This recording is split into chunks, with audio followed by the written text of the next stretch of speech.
Hello வணக்கம், இது உங்கள் சிவி ஜோன். ஸோ எல்லோரும் எப்படி இருக்கீங்க? இப்போ பார்த்தீங்கன்னா ஒரு பயங்கரமான தகவல் வந்திருக்கு. அதாவது இந்த பிக் பாஸ் வீட்டை விட்டு மொத்தமே 5 பேர் தான் இருக்காங்க. அதுலேயும் ஒருத்தரை வந்து அனுப்புறதுக்கு ஒரு பயங்கரமான ஒரு பிளான் போட்டிருக்காங்க போல இருக்குது. நம்ம சாண்ட்ரா இந்த பிக் பாஸ் வீட்டை விட்டு வெளியேறி விட்டார்கள் அப்படின்ற மாதிரி ஒரு அப்டேட் வந்திருக்கு.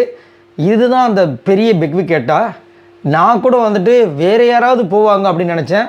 சாண்ட்ரா இந்த வாரம் போனதுக்கு பதில் போன வாரமோ இல்லை அதுக்கு முதல் வாரமோ போயிருந்தானா அவங்க 2 பேரும் வீட்லேயாவது இருந்திருப்பாங்களே. ஏன்னா ஒரு வாட்டி வந்து சாண்ட்ரா வந்து எவிக்டட் அப்படின்ற மாதிரி ஒரு நியூஸ் வந்துச்சு. அதுக்கப்புறமா வந்து இல்லை வேறு ஒருத்தங்கன்ற மாதிரி மாறுச்சு. ஸோ அந்த டைம் போயிருந்தா கூட வந்து விஜய் பார்வதி கமருதீன் இந்த நேரம் இருந்திருப்பாங்க. ஏன்னா அந்த இன்சிடென்ட்டே நடக்காமல் போயிருந்துருக்கும். இப்போது அவங்களும் போயிட்டாங்க. அதுக்கு சம்மந்தமாக இருந்த சாண்ட்ராவும் இப்போ வந்து வெளியே போகிறாங்கன்ற மாதிரி ஒரு அப்டேட் வந்திருக்கு. என்ன சார் இது அப்படின்ற மாதிரி இருக்குது.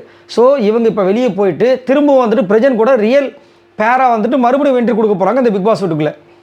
ஏன்னா செலிப்ரேஷன் ரவுண்டில் என்னையா நடக்குது. பிரஜன் வரதுக்கு முன்னாடியே வந்துட்டு சாண்ட்ரா வந்து எவிட் பண்ணுறதா வந்துட்டு தகவல் வந்திருக்கு.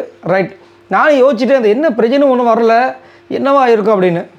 இந்த மாதிரி தான் வந்துட்டு சாண்ட்ரா எவிக்டட் அப்படின்ற மாதிரி ஒரு அப்டேட் வந்திருக்கு. அது மட்டும் இல்லாமல் சாண்ட்ராக்கு வந்துட்டு உண்மையிலேயே வந்து இப்போ எப்படி கர்மா வென்றதுன்னு தான் வந்துட்டு ஃபுல்லாக வந்துட்டு இதெல்லாம் வீடியோலாம் வரும்.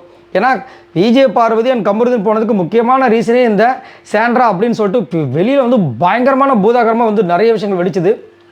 உள்ளே இருக்கிறவங்க நிறைய பேர் வந்துட்டு வியானா ஆரம்பித்து வச்சாங்க. சாண்ட்ரா வந்து நடிக்கிறாங்க, ஃபுல்லாக வந்துட்டு அவங்க வந்து பொய் அது இதுன்னு சொல்லிட்டு வெளியில் என்னென்ன அடைமொழிகள்லாம் இருந்துச்சோ அதெல்லாம் எடுத்துகிட்டு போய் உள்ளே போட்டு விட்டாங்க. அதனால தான் வந்து இன்றைக்கி வந்து வியானாக்கு எல்லாருக்கும் வந்து சம்மர் ரோஸ்ட்டில் இருக்க போது போல இருக்குது. என்ன நடக்க போதோ தெரியல.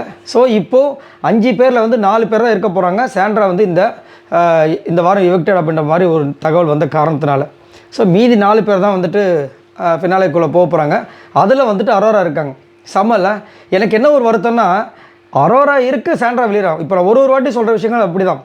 அரோரா இருக்குது, கனி எவிக்டானது சுத்தமாக சரியில்லை. அரோரா இருக்குது, எல்லாருமே ஒருத்தராக போகிறாங்க. ஆனால் அரோரா மட்டும் கன்னுமாக இருக்கிறாங்க. அதுவும் அவங்க நேற்று பண்ண விஷயங்கள்லாம் டைட்டில் வினருக்கே யாரோ கட் அவுட் வர வச்சுருக்காங்களா, அதை வேறு அவங்க வந்து சொல்கிறாங்க. சரிதான். சரி, இதை பற்றி உங்களோட கருத்துக்களை சொல்லுங்கள். பாய் நண்பர்கள்.